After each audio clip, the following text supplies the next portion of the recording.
Life before yoga. I guess it all started when I moved out when I was 16. I did this modeling gig and I made a bunch of money from a Skittles commercial, actually.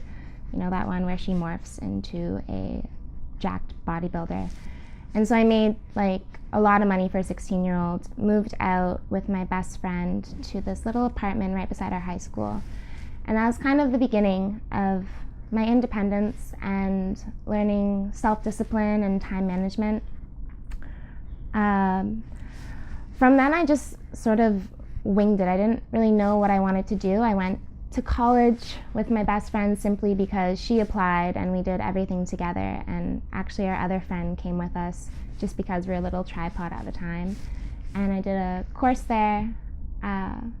It was fun. It was more like a party, not so much a educational experience, but definitely got a lot of life and funny stories out of it. After that, I just moved back to Oshawa because I didn't really know what I wanted to do, and I was again just working a bunch of jobs at the mall. They actually called me mall girl because I had probably 5 jobs, one at a kiosk, one at a retail shop, one at another retail shop, one at another retail shop, and I would just go from job to job, working shift to shift, probably 60 to 70 hours a week. It was making me a little crazy, so I went back to school, took PR, did 1 year, and then I realized I am definitely not an A-type personality, at least not back then. I wasn't. I was a lot more go with the flow and relaxed, and everyone in my class just seemed to be on a different level. They seemed to be a lot more clear in what they wanted in life. So I only did 1 year. Again, went back to mall girl, did job after job after job after job. And then one day I was like, why am I still in Oshawa? I don't have any family there. At that point, my mom had moved out with her boyfriend up to Lindsay. My dad never lived in Oshawa, and I didn't really have any family. And it was just sort of me holding on to this memory of high school and the excitement of friendship I had then.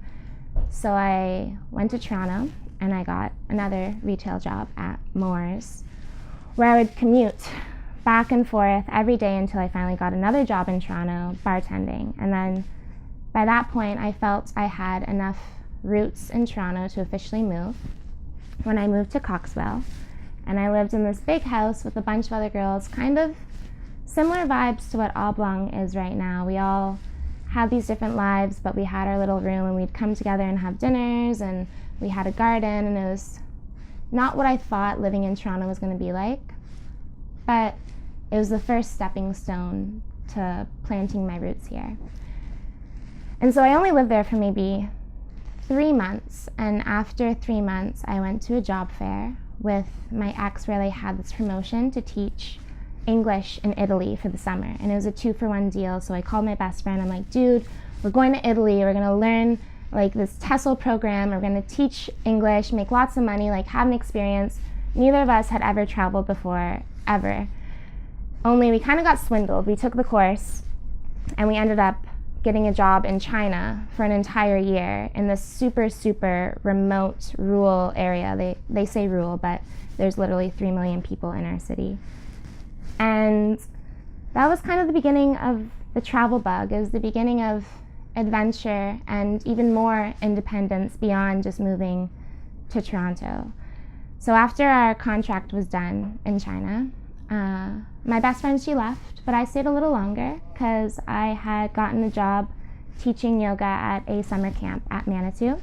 Only I didn't have any qualifications, which is kind of like a trend of mine. I always get jobs and then I have probably like 3 for dummies books: bartending for dummies, riding horses for dummies, teaching yoga for dummies, because I always feel once you have it, you're gonna figure out the skills eventually. If you have to, you always figure it out.